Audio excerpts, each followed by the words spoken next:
नमस्कार। अब इस वीडियो में हम देखेंगे cloud storage in Google cloud. अब इसके बारे में तो हमने सब समझ लिया था, लेवल 1 में भी हम इसका वीडियो देख चुके हैं। तो आप इसे स्टार्ट करने से पहले आप लेवल 1 का वीडियो देख सकते हैं आई बटन पे क्लिक करके ऊपर। अब ये होता क्या है, एक तरह का गूगल ड्राइव होता है, जैसे आप गूगल ड्राइव यूज़ करते हो। तो इस तरीके से हम अपने प्रोजेक्ट में, जो हमारे गूगल क्लाउड के प्रोजेक्ट होते हैं, उसमें हम इस तरीके से इसका यूज़ करते हैं। हम अपनी इमेजेस रखने के लिए, वीडियोज़ रखने के लिए, PDF बैकअप, जैसे आप फूड डिलीवरी ऐप बना रहे हो तो उसमें इमेजेस होती हैं। जैसे फूड की मेरी इमेजेस होती हैं जो रेस्टोरेंट डालते हैं, तो वो कहाँ पे स्टोर होते हैं, वो सब क्लाउड स्टोरेज में स्टोर होते हैं। या आप कोई चैट ऐप बना रहे हो, उसमें चैटिंग चल रही है, तो आप वीडियो सेंड करते हो, इमेजेस सेंड करते हो, वो कहाँ पे स्टोर होती हैं, वो भी क्लाउड स्टोरेज में स्टोर होती हैं। तो अब हम इसमें पूरा इसका साइकिल देखेंगे कि हम इसे क्रिएट कैसे करते हैं, क्या क्या हमारे पास ऑप्शन होते हैं इसमें। इसमें कुल मिला के इसमें 5 स्टेप होंगे। जैसे फर्स्ट स्टेप में हम क्या करेंगे, एक बकेट क्रिएट करेंगे। बकेट क्रिएट करते टाइम हम क्या करेंगे, उसमें पब्लिक जो एक्सेस है उसे हटाएंगे। मतलब ऐसा नहीं है किसी के पास भी लिंक है वो हमारी बकेट को एक्सेस कर लेगा, तो इससे सिक्योर हो जाएगी। दूसरी चीज़ हम क्या करेंगे, इसमें यूनिफॉर्म बकेट लेवल एक्सेस। इसका मतलब क्या होता है, इसका मतलब होता है जैसे बकेट हो गई हमारे पास, बकेट आप एक तरह का फोल्डर मान सकते हो। उसके अंदर हमारी फाइल्स होंगी, इमेजेस होंगी, वीडियोस होंगी। इस तरीके से मान लो इमेजेस हो गई, वीडियोस हो गई, है ना, फाइल्स हो गई, PDFs हो गई। अब हो सकता है जो आपका डेवलपर है उसने कोई फाइल डाली, कोई PDF डाली, उसने एक PDF को उसके अंदर पब्लिक कर दिया, मतलब बकेट के अंदर, बाकी सब तो प्राइवेट है। उसने किसी एक फाइल को, एक इमेज को प्राइवेट कर दिया गलती से। अब वो सबके पास चली जाएगी। अब उसका लिंक किसी को मिल गया तो एक्सेस कर सकता है। लेकिन अगर आपने यूनिफॉर्म बकेट एक्सेस लेवल ये चीज़ ऑन की हुई है, उसमें अनेबल की हुई है, तो उसमें क्या होगा, फिर जो आपने परमिशन बकेट पे लगाई है, जो कंडीशन आपकी पूरी बकेट पे है, सब के अंदर वही इनहेरिट हो जाएगी। तो उस फाइल को भले ही वो पब्लिक भी कर दे, लेकिन वो प्राइवेट रहेगी। जो आपकी बकेट है उसके वो वाले रूल अप्लाई होंगे उसके अंदर। तो इससे हमारी जो सिक्योरिटी है वो काफ़ी हद तक बढ़ जाती है, क्योंकि हमारी बहुत काफ़ी सारी बकेट हो जाती हैं प्रोडक्शन लेवल पे। अलग अलग तरीके की बहुत सारी बकेट हो जाती हैं। HR बकेट हो गई, जैसे जिसमें एम्प्लॉयज़ का डेटा होता है। फिर हमारी फाइनेंशियल बकेट हो गई। फिर हमारी टेक्निकल से रिलेटेड बकेट हो गई। तो अब हमारी अगर बकेट प्राइवेट है, हम उसमें अंदर जा जा के तो देखेंगे नहीं कौन सा डेटा प्राइवेट है कौन सा पब्लिक है। तो हम क्या करते हैं, पूरी बकेट पे ही एक परमिशन लगा देते हैं। तो जिसके अंदर जितने भी ऑब्जेक्ट होंगे, अब इन्हें एक तरह से हम ऑब्जेक्ट बोलेंगे, इमेज, वीडियोस, ये एक तरह के ऑब्जेक्ट होते हैं। अब जितने भी ऑब्जेक्ट होंगे उसमें सेम तरह की परमिशन लगी हुई होगी। तो ये काम करेंगे हम। फिर स्टेप 2 पे हम क्या करेंगे, उसे रिकवरी का ऑप्शन डालेंगे इसमें। ये भी हमारे पास 3 ऑप्शन होते हैं, अभी हम देखेंगे क्या क्या हमारे पास होता है। अब सबसे ज़्यादा हम यूज़ करते हैं वर्जनिंग। वर्जनिंग से क्या होगा, मान लो आपने कोई फाइल डाली हुई है, PDF ही डाली हुई है, या कोई आपका रिपोर्ट बन रही है, आपने कोई वर्ड फाइल डाली हुई है, जैसे कोई डॉक्यूमेंट वगैरह आपकी चल रही है, या कोई कोड वाला आपने कुछ डाला हुआ है, उसमें आपने एडिट किया, आपने कुछ गलत कर दिया, उसमें कुछ एडिट कर दिया। आप चाहते हैं कि जो मेरे पास कल कल था वो आ जाए, मतलब आज आपने कुछ गड़बड़ कर दी उसमें, या गलती से आपने डिलीट कर दिया, तो आप उसे रिस्टोर कर सकते हैं पुराने वर्जन को। तो आपके पुराने वर्जन जो है सेव होते हैं। तो इस तरीके से हम 3 या 4 वर्जन अपने पुराने रखते हैं। उसका हम टाइम लाइन लगा देते हैं कि 15 डेज तक हमारे पास वर्जन रहे, उसके बाद वो ऑटोमेटिक डिलीट हो जाए। ज़्यादा वर्जन भी नहीं रखेंगे हम, क्योंकि हमारी, अगर आप ज़्यादा वर्जन रखोगे तो आपकी कॉस्टिंग बढ़ जाएगी फिर। क्योंकि जितने आप स्टोर करोगे उतनी ही आप स्टोरेज लोगे, जितना आप स्टोरेज लोगे उसकी बकेट की, उतनी ही आपकी फिर कॉस्टिंग बढ़ जाएगी। तो हम 3 से 4 अपने वर्जन्स रखते हैं पुराने, ज़्यादा भी नहीं रखेंगे और ज़्यादा टाइम के लिए भी नहीं रखेंगे, तो हमें उसके लिए फिर ज़्यादा पे करना पड़ेगा। तो ये होता है हमारा वर्जनिंग का फायदा। हो सकता है आपने गलती से कोई चीज़ डिलीट कर दी, तो आप उसे दोबारा रिस्टोर कर सकते हो पुराने वर्जन को। या आपने डेटा गलत डाल दिया, उसमें आपसे कुछ गलती होगी, तो भी आप रिस्टोर कर सकते हो। तो ये ऑप्शन होता है हमारे पास। अब स्टेप 3 है। स्टेप 3 में हम क्या करेंगे, उसकी क्लास चूज़ करेंगे कि हमारे पास डेटा किस टाइप का है। मतलब ऐसा डेटा है कि हम उसे डेली एक्सेस करते हैं, वीकली एक्सेस करते हैं, या फिर हमें मंथ में उसकी ज़रूरत पड़ती है, या फिर ईयर में पड़ती है, या फिर कुछ ऐसा डेटा है कंप्लायंसेस वगैरह का, हो सकता है हमें 2 साल में ज़रूरत पड़े, 4 साल में ज़रूरत पड़े। तो उस हिसाब से हम फिर स्टोरेज की क्लासेस यूज़ करते हैं। उससे हमारी जो कॉस्ट है वो काफ़ी कम हो जाती है डेटा रखने की। अब जैसे जो हमारी ऐप हो गई या वेबसाइट हो गई, उसमें हमने कोई इमेजेस डाल रखी हैं, उनके लिंक अपनी वेबसाइट पे डाल रखे हैं, तो उस तरह का जो डेटा होता है वो डेली एक्सेस होगा, वीकली एक्सेस होगा, उसमें तो हम स्टैंडर्ड स्टोरेज में रखेंगे। इसमें क्या है, स्टोरेज की जो कॉस्ट है वो थोड़ी हाई होती है, लेकिन उसे डेटा को एक्सेस करने की जो कॉस्ट है वो काफ़ी कम होती है, ऑलमोस्ट फ्री होता है एक्सेस करने का। फिर एक नियर लाइन स्टोरेज आती है। उसमें क्या होगा, थोड़ा सा जो स्टोरेज होगी वो थोड़ी चीप हो जाएगी स्टैंडर्ड से, लेकिन उसे एक्सेस करने की फीस थोड़ी बढ़ जाएगी। ऐसे कोल्ड लाइन में क्या होगा, फिर नियर लाइन से थोड़ा सा चीप हो जाएगा, लगभग आधा हो जाएगा इसका। स्टैंडर्ड वाले से तो लगभग आधा कॉस्ट हो जाएगा रखने का, लेकिन उसे रिट्रीव करने की कॉस्ट काफ़ी बढ़ जाएगी। आर्काइव में क्या होगा, आपको एक्सेस करना काफ़ी महंगा पड़ेगा इसमें, लेकिन स्टोर करना ऑलमोस्ट 90% कम हो जाएगा आपका स्टैंडर्ड वाले स्टोरेज से। तो इस तरीके से आप इन्हें याद रख सकते हैं। अब इन्हें याद कैसे रखोगे आप, स्टैंडर्ड तो आपके याद रहेगा, आर्काइव भी आपके याद रहेगा, जनरली कन्फ्यूजन इन दो में होता है। अब इन दोनों में मान लो आपको याद रखना है तो आप अल्फ़ाबेटिकल ऑर्डर में याद रख सकते हो इन्हें, मतलब ये रिवर्स अल्फ़ाबेटिकल ऑर्डर में है, आप देख सकते हो जो उनका स्टार्टिंग लेटर है A C N और S, सबसे पहले A आता है, फिर C आता है, फिर N आता है और फिर S आता है। तो इस तरीके से आपको याद रखने में ईजी हो जाएगा। आप कोई एग्जाम दोगे उसमें आपको जैसे सर्टिफिकेशन के एग्जाम होते हैं, इनमें से क्वेश्चन पक्का आता है, एक क्वेश्चन इनके ऊपर। तो इस तरीके से हम अपनी स्टोरेज क्लास चूज़ करते हैं, या फिर हम ऑटो मोड में भी चूज़ कर सकते हैं कि हमें पता नहीं है कि हम डेटा कब एक्सेस करेंगे, तो आप ऑटो वाला मोड सेलेक्ट कर लो, तो गूगल क्लाउड ऑटोमेटिक आपकी जो स्टोरेज वो फिक्स कर देगा, मतलब वो जो क्लास है आपकी खुद ही चूज़ कर लेगा आपके यूज के हिसाब से, जिससे आपका बिलिंग काफ़ी कम आए। ये भी हम अभी करके देखेंगे सारा इसमें। एक इसमें कॉमन डाउट होता है कुछ लोगों को, वो क्या सोचते हैं, अब इसमें एक कॉमन डाउट भी होता है। अब जैसे हम कोल्ड लाइन स्टोरेज है, आर्काइव स्टोरेज है, अब इसमें से हमें कोई डेटा एक्सेस करना है, हम कुछ सालों में या इस तरह का डेटा रखेंगे जो हमें काफ़ी लंबे टाइम में यूज़ करना होता है, तो वो डेटा हम जो एक्सेस करते हैं वो उसकी एक्सेस हमें तुरंत मिल जाती है या टाइम लगता है। देखिए जो गूगल क्लाउड में है तो आपको एक्सेस इसमें तुरंत मिल जाएगी, बस आपकी कॉस्ट लगेगी ज़्यादा उसे एक्सेस करने में, वो सब हम अभी देखेंगे। लेकिन ऐसा नहीं है कि आपको उसे एक्सेस करने में कुछ हार्स लगें या डेज लगें, कुछ अदर सर्विस प्रोवाइडर में ऐसा होता है, AWS वगैरह में आपको जो इस तरह की स्टोरेज में आप रखते हो डेटा, तो आपको उसे एक्सेस करने में टाइम लगता है, गूगल क्लाउड में ऐसा नहीं होता। अब स्टेप 4 में हम देखेंगे, मान लो मैं अपनी इंटरनल टीम के अंदर किसी को URL मतलब उसके लिंक भेजना है किसी फाइल का, हमने बकेट में कोई फाइल रखी है, कोई रिपोर्ट है, उसका हमें लिंक भेजना है, तो हम किस तरीके से भेज सकते हैं, उसे हम ऑथेंटिकेटेड URL बोलते हैं। केवल वही उस रिपोर्ट को देख पाएगा जिसको हमने IAM परमिशन दे रखी है। तो ये काम करेंगे। फिर हम 5th स्टेप में, लास्ट स्टेप में देखेंगे कि मान लो हमें अपने क्लाइंट को कोई किसी चीज़ की एक्सेस देनी है, मान लो कोई फाइल है, कोई फोटो है, कोई वीडियो है, उसकी हमें एक्सेस देनी है टेम्परेरी बेसिस पे, मतलब 5 मिनट तक एक्सेस रहे, उसके बाद वो लिंक एक्सपायर हो जाए, उसके बाद वो लिंक एक्सपायर हो जाए, जैसे 5 मिनट या 1 डे के लिए आपको परमिशन देनी है, आपको कोई प्रपोजल भेजना है, जैसे एक दिन के लिए उसके पास परमिशन रहे, फिर वो अपने आप हट जाए परमिशन। तो इस तरीके का काम हम कैसे करते हैं वो सब देखेंगे। तो चलिए अब स्टार्ट करते हैं हम कंसोल पे काम करना। अब सबसे पहले आपको स्टोरेज में आना है, क्लाउड स्टोरेज में आना है। यहाँ से आप सबसे पहले स्टोरेज आओगे, फिर क्लाउड स्टोरेज, यहाँ पे बकेट आएगा आपके पास ऑप्शन, फिर आप यहाँ पे क्रिएट पे वो करोगे, फिर आपको एक ग्लोबल यूनिक जो है बकेट बनानी होती है, मतलब जो उसका नेम होगा ग्लोबली यूनिक होगा। तो इस तरीके से, फिर इसलिए हम अपनी कंपनी वगैरह का नाम यूज़ करते हैं ताकि वो ग्लोबल रहे। तो ऐसे आप बकेट का नाम रख सकते हैं कुछ भी। उसके बाद यहाँ पे लेवल होता है, अभी तो हम लेवल यूज़ नहीं कर रही है। लेवल होगा जैसे आप पर्टिकुलर किसी डिपार्टमेंट की बनाना चाहते हो, HR डिपार्टमेंट है आपका, फाइनेंस डिपार्टमेंट है, लेवल से क्या फ़ायदा होगा, ये हम गूगल क्लाउड की लगभग सभी सर्विसेज पे यूज़ कर सकते हैं लेवल। फिर इससे फ़ायदा ये होता है कि हमें कोस्टिंग वगैरह जब हम देखते हैं, जैसे मंथ के एंड में देखते हैं कि डेवलपमेंट वाली टीम पे हमने कितना खर्चा किया, कितना स्पेंड किया, तो सारे लेवल आ जाएंगे उसमें, जितने वो भी डेवलपमेंट टीम से रिलेटेड जितने भी काम होंगे, मतलब बकेट में, VM में या कंप्यूट इंजन में, कि जिस मतलब सर्वरलेस टेक्नोलॉजी है, वहाँ कोई ऐप चल रहा है उसमें, तो सब का जो हमने लेवल लगा रखे होंगे इन पे सेम नेम के, तो उससे हम फिर हम कोस्टिंग वगैरह देखने में हमें काफ़ी हेल्प मिलती है बाद में, कैसे हम अपना कॉस्ट को ऑप्टिमाइज़ कर सकते हैं, किस डिपार्टमेंट ने कितना खर्चा किया है, उस तरीके का काम होता है लेवल से। तो अभी तो इस तरह का हम कुछ कर नहीं रहे, जब प्रोजेक्ट बनाएंगे फिर हम देखेंगे लेवल का। अब इसे करते हैं कंटिन्यू। अब हमारे पास लोकेशन में 3 ऑप्शन है। जो हमारी प्रोडक्शन लेवल की ऐप होंगी उसमें तो हम मल्टी रीजन ही यूज़ करेंगे। इसमें क्या होगा, जो हमारी जो स्टोरेज है वो मिनिमम 2 रीजन में तो रहेगी ही रहेगी। मतलब यहाँ से हम सेलेक्ट करेंगे कि कॉन्टिनेंट, एक तरह से हम सेलेक्ट करेंगे कि हमारे ज़्यादा यूज़र कहाँ पे हैं, एशिया में है, US में है, US टाइप वहाँ पे अमेरिकन में है, या फिर यूरोप में है, वहाँ से हम इसे सिलेक्ट कर लेंगे। तो हमारी जो स्टोरेज है उसकी कॉपी 2-3 जगह, मतलब ऐसे अपने आप ही सिलेक्ट करेगा गूगल क्लाउड, तो वहाँ पे हमारी कॉपीज रहेंगी, तो उससे लेटेंसी काफ़ी कम रहेगी। और एक रीजन में अगर कुछ हो भी गया वहाँ पे, मान लो कुछ ऐसा हो गया कि आउट ऑफ सर्विस हो गया कोई रीजन वहाँ पे, तो हमारे दूसरी जो रीजन है वहाँ से वो चीज़ उसकी एक्सेस मिल जाएगी, तो हमारा ऐप का जो है वो कभी डाउन नहीं होगी। डुअल रीजन में हम 2 रीजन सेलेक्ट कर सकते हैं, कॉन्टिनेंट सेलेक्ट करके कोई भी 2 रीजन सेलेक्ट कर सकते हैं हम कहाँ पे हमें रखना है अपना डेटा, वो तो एक दोनों जगह रहेगा हमारा डेटा।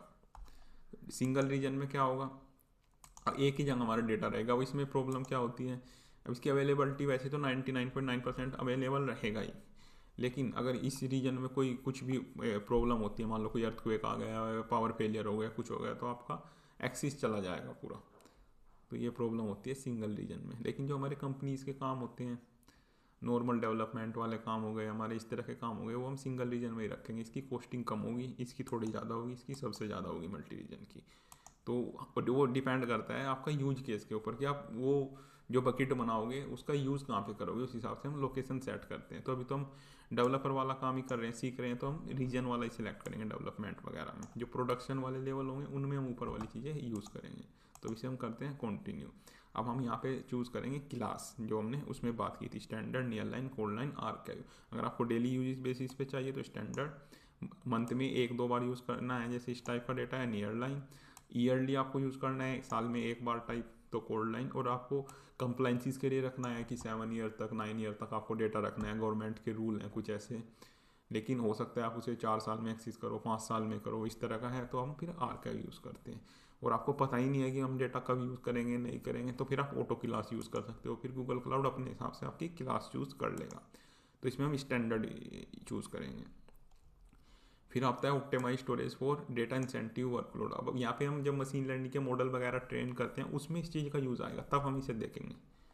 अब इसे आप करेंगे कंटिन्यू।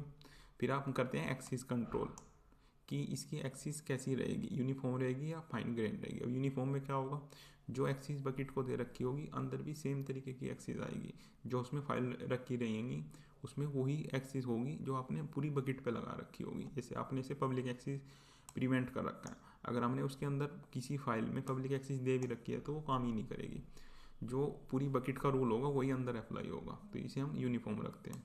इसे हम करते हैं फिर कंटिन्यू। फिर आपको रिकवरी ऑप्शन आएंगे 3, सॉफ्ट डिलीट पॉलिसी। अब ये तो नॉर्मल होता है, जैसा आप गूगल ड्राइव पे कोई भी चीज़ डिलीट करते हो तो उसको वो बिन में चली जाती है, आपकी रिसाइकल बिन में। उस पर कुछ दिन तक रहती है वो, लगभग 30 डेज तक, उसके बाद परमानेंट डिलीट हो जाती है। तो ये उस तरह की पॉलिसी है।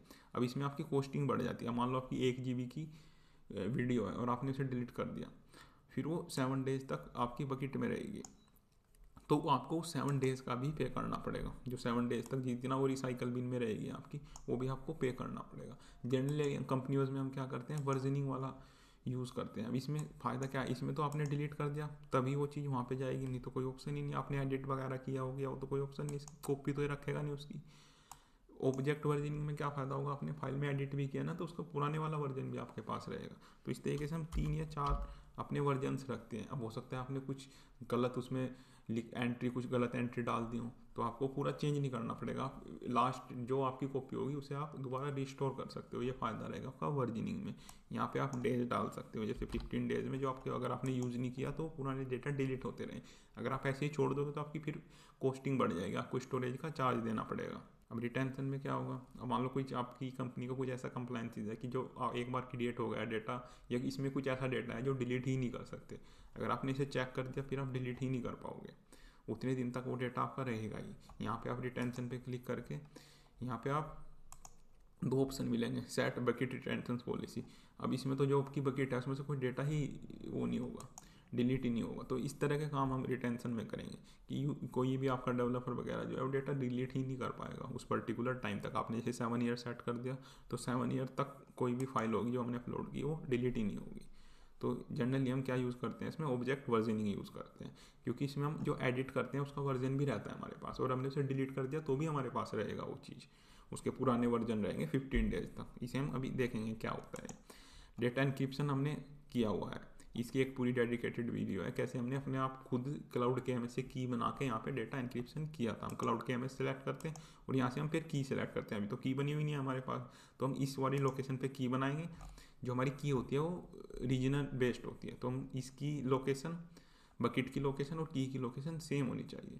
तो फिर हम यहाँ से उसे सिलेक्ट कर लेते हैं की को, फिर हम खुद ही उस की को अनेबल भी कर सकते हैं, डिसेबल भी कर सकते हैं। जब हम डिसेबल करेंगे तो हमारा कोई भी बकेट का डेटा नहीं देख पाएगा, अगर हम उसे अनेबल कर देंगे तो जिसे जिसे हमने परमिशन दे रखी है वो डेटा देख पाएगा। तो हम अभी गूगल मैनेज एनक्रिप्शन की ही यूज़ करेंगे।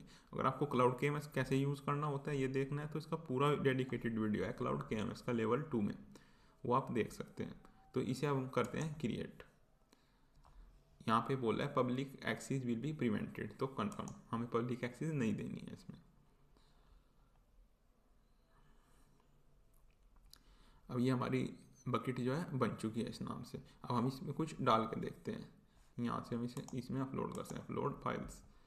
ये कुछ कोड की फाइल है हमारे पास, इसमें कुछ कोड लिखा हुआ है, ये हम इसमें अपलोड करते हैं। अब इसमें देखते हैं हमने क्या क्या किया है वर्जनिंग वगैरह का, वो देखते हैं। अब जैसे आप यहाँ पे देख सकते हो ऑब्जेक्ट रिटेंशन डिटेल रनटिंग टाइम, अभी तो इसमें कुछ हमने चेंज ही नहीं किया है। अब इसे हम इस फाइल को दोबारा अपलोड कर देते हैं, देखो इस फाइल को दोबारा अपलोड कर देते हैं, तो इसका पुराना वर्जन भी रहेगा हमारे पास। दोबारा अपलोड करेंगे,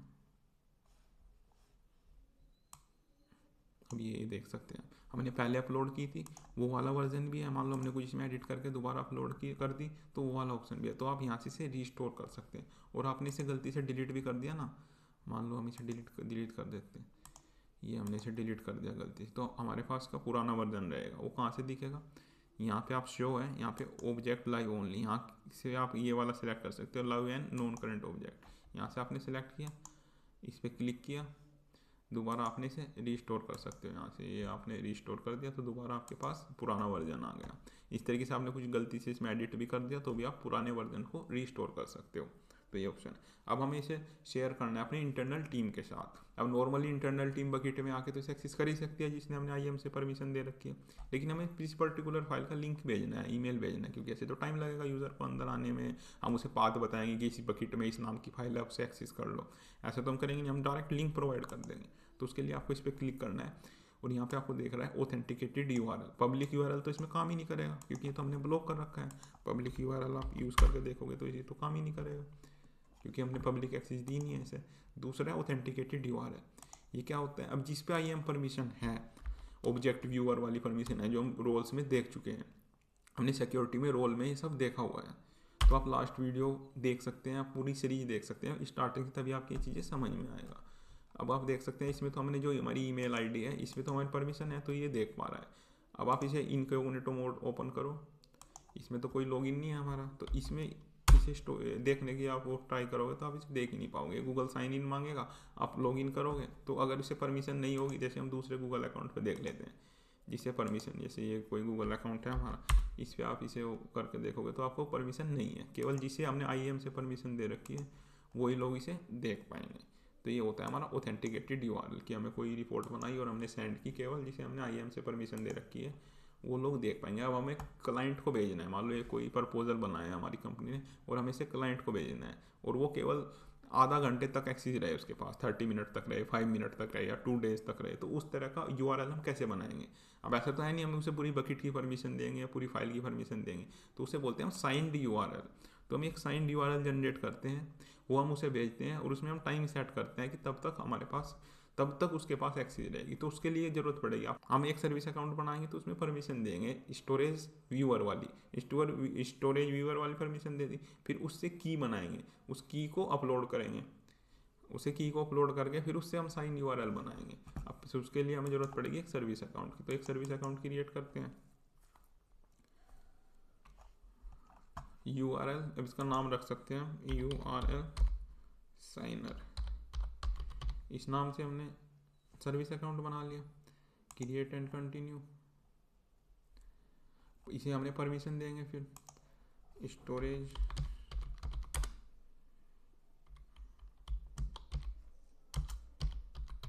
व्यूअर, स्टोरेज ऑब्जेक्ट व्यूअर की परमिशन दे दी हमने, इसे कंटिन्यू किया और डन, इसे करते हैं हम डन। अभी हमारे पास बन जाएगा, फिर हम इससे की बनाएंगे, की जनरेट करेंगे इस सर्विस अकाउंट से। अब इस यहाँ पे आपको एक्शंस में आना है, मैनेज कीज यहाँ पे आना है। अब जैसे यहाँ पे आओगे आप, यहाँ पे ऐड की, क्रिएट न्यू की, JSON वाले फॉर्मेट में बनानी है हमें, इसे करेंगे आप क्रिएट, तो ये आपके पास ये की डाउनलोड हो जाएगी। तो इसे आपको ओपन करना है, ये आपकी ओपन हो गई, इसे यहाँ से कर लेंगे हम कॉपी। अब इसे आप अपलोड भी कर सकते हो लेकिन उसमें एरर आ जाएगा। वैसे तो हम इसे सीक्रेट मैनेजर में रखेंगे, हम कोई भी की या कोई भी इस तरह का काम होता है हम सीक्रेट मैनेजर में रखते हैं, लेकिन अभी तो हम सीख रहे हैं, तो अभी तो हमें इससे क्या करना है, कमांड लाइन पे आना है, हमें कमांड लाइन पे आके इस की को यूज़ करके एक साइंड यूआरएल बनेगा, जिससे हमें एक टेम्परेरी एक्सेस मिल जाएगी, एक ऐसा लिंक मिल जाएगा जो हम उसमें टाइम सेट करेंगे, जैसे 5 मिनट या फिर 10 मिनट या फिर 2 डेज। तो उतने दिन तक वो जो लिंक है वो लाइव रहेगा, उसके बाद वो डेड हो जाएगा, ये मान सकते हो आप, उसके बाद वो एक्सपायर हो जाएगा। अब यहाँ पे आपको क्या करना पड़ेगा, उसे फाइल को एक्सेस करना पड़ेगा। अब तो उसके लिए आपको एक फ़ाइल बनानी पड़ेगी, नैनो साइंड यूआरएल की, इस तरीके से साइंड यूआरएल की ये इस तरह की एक फाइल बन जाएगी यहाँ .json। ये आपको ध्यान रखना है फॉर्मेट वगैरह का, साइंड यूआरएल की .json, इस पर आप करेंगे क्लिक। तो यहाँ पे आप क्या करेंगे, यहाँ पे आप उसे पेस्ट कर देंगे, फिर यहाँ से कॉपी किया था हमने, तो यहाँ पे आप कर देंगे इसे पेस्ट। आप राइट क्लिक करेंगे और यहाँ पे पेस्ट का ऑप्शन आएगा, पेस्ट कर देंगे। उसके बाद आपको कंट्रोल ओ प्रेस करना है, control O enter, then control X, तो ये आपकी फाइल हो गई सेव। आप ls कमांड देख भी सकते हैं। अब ये देखो हमारे पास साइंड यूआरएल की .json इस नाम की फाइल हमारे पास है। ये कुछ पहले हमारी डली हुई है की .json, ये तो पाली इन्हें तो आप इग्नोर कर सकते हैं, हमारे पुराने प्रोजेक्ट की होंगी। ये हमारे पास आ गई साइंड यूआरएल की .json, इससे हम एक की जनरेट करेंगे, एक यूआरएल जनरेट करेंगे। तो उसके लिए हम होती है हमारे पास कमांड, जो आपको नीचे डिस्क्रिप्शन में मिल जाएगी। आपको कमांड रन करनी है, इसमें यहाँ पे आप टाइम डालोगे, जैसे हमने 5M डाला है तो 5 मिनट के लिए एक्सेस रहेगी। 10 मिनट डालोगे आप 10 मिनट के लिए रहेगी। जैसे 5 आवर डालना है 5H डाल सकते हो, 2 डेज डालना है 2D डाल सकते हो। इस तरीके से आप, अभी हम 1 मिनट की डालते हैं एक्सेस, ये 1 मिनट की एक्सेस डालेंगे। और यहाँ पे आपको की का नाम लिखना है, और यहाँ पे आपको पूरा पाथ लिखना अपनी बकेट का। और अगर बीच में है स्पेस, जैसे इसमें स्पेस है ना, app.code के बीच में स्पेस है, तो आपको ये डबल सेमीकोलन इस तरीके से लगाने पड़ेंगे, नहीं तो ये इसे कमांड को अलग समझ लेगा। फिर अगर आपके यहाँ बीच में स्पेस है, इसका आपको ध्यान रखना है। ये दोनों आपको फिर ऐसे इसमें डबल कोट्स में ऐसे ही पूरे कमांड को इसमें रखना पड़ेगा डबल कोट्स में। अगर आपके फाइल नेम में स्पेस, अगर स्पेस नहीं है तो फिर कोई प्रॉब्लम नहीं, फिर आप ऐसे ही लिख सकते हो। तो जो हमारी की का क्या नाम है इसमें, साइंड यूआरएल की .json, इस नाम को पहले यहीं पे सही कर लेते हैं। यहाँ पे ये हमने ये डाला और ये हमारी फाइल का पूरा पाथ आ गया, और यहाँ पे आप इसे करोगे पेस्ट। अब ये देखो इसमें ये तो हमारी की आ गई, ये तो टाइम आ गया कि इस टाइम तक, कितनी टाइम तक इसे एक्सेस देनी है। फिर ये की आ गई जिससे हम इसे एक्सेस देंगे। ये हमने कहाँ से जनरेट की है, सर्विस अकाउंट से। पहले सर्विस अकाउंट को परमिशन दी, ऑब्जेक्ट स्टोरेज ऑब्जेक्ट व्यूअर की, फिर वहाँ से की जनरेट की, और वो की यहाँ पे अब एक फाइल बनाई हमने कंसोल में, उसमें वो कोड रखा हमने। फिर हमने उसे पाथ दिया कि किस फाइल को देनी है वो एक्सेस, लिंक जो बनेगा वो किस किस चीज़ को एक्सेस कराना है। तो ऐप कोड नाम की PDF फाइल है, कहाँ पे है, इम्प्लोवेट, ये पाथ दिया हमने, ये हमने बकेट का नाम लिखा, बकेट के नाम के बाद हमने फाइल का नाम लिखा है। तो इसे करना है आपको एंटर। जैसे ही आप इसे एंटर करोगे तो आप एक यूआरएल बन जाएगा, एक पूरा ये आपके पास यूआरएल आ गया जो 1 मिनट तक रहेगा। अब ये यूआरएल आ गया, अब इसे हम यहाँ पे पेस्ट करके देखते हैं। अब जैसे ही आप पेस्ट करोगे तो आप इसे एक्सेस कर पा रहे हो। अब हम इसे इनकॉग्निटो मोड पे भी देखते हैं, जहाँ पे कोई गूगल अकाउंट नहीं है, कुछ नहीं है, यहाँ पे तो कोई साइन ही नहीं। इससे भी आप एक्सेस करोगे तो आपको ये चीज़ एक्सेस हो जाएगी, और 1 मिनट बाद आप जब इसे एक्सेस करने की कोशिश करोगे तो आपकी एक्सेस नहीं होगी, क्योंकि ये लिंक हो जाएगा एक्सपायर। तो ये हमने पूरा मेथड देख लिया अपनी क्लाउड, जो अपनी क्लाउड स्टोरेज है उसे एक्सेस करने का।